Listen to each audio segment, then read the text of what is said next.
Hingga tanggal 20 Agustus 2025, realisasi pengadaan barang jasa di Provinsi Sumatera Selatan masih berada di bawah 50% dari total rencana umum pengadaan di tahun 2025.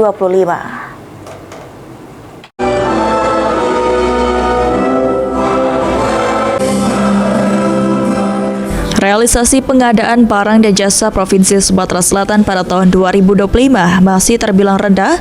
Bahkan pada tanggal 20 Agustus 2025 baru terrealisasi sebesar 38,19% atau sebesar 1,58 triliun dari total perencanaan sebesar 2,771 triliun rupiah.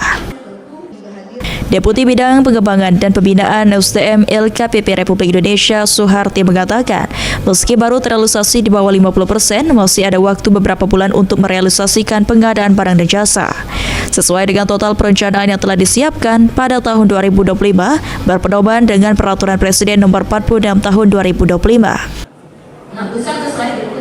Tahun ini ya, dan itu masih baru bulan ini bulan Agustus, masih punya sisa banyak bulan lah untuk bisa mereka meningkatkan realisasinya.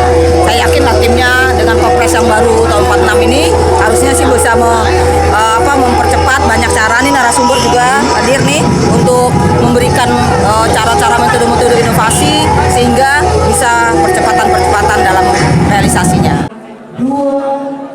Sementara itu, Wakil Gubernur Sumatera Selatan Ci Ujang mengatakan, pemerintah Provinsi Sumatera Selatan akan mendorong pemerintah kabupaten kota di Sumatera Selatan untuk segera melakukan penyerapan realisasi pengadaan barang jasa agar pembangunan di Sumatera Selatan terrealisasi secara merata. Harus cepat implementasi kebijakannya. Ini pembukaan kebijakan supaya pengadaan barang dan jasa berjalan dengan baik, lancar, supaya penyerapan APBD di provinsi walaupun kabupaten kota secepatnya penyerapan APBD ini supaya pembangunan di provinsi Sumatera Selatan yang berjalan dengan baik dan penyerapannya jangan sampai cuma 30, 25 atau 40%, supaya ini sudah bulan 8 supaya 50 atau 60% penyerapan untuk pembelanjaan di.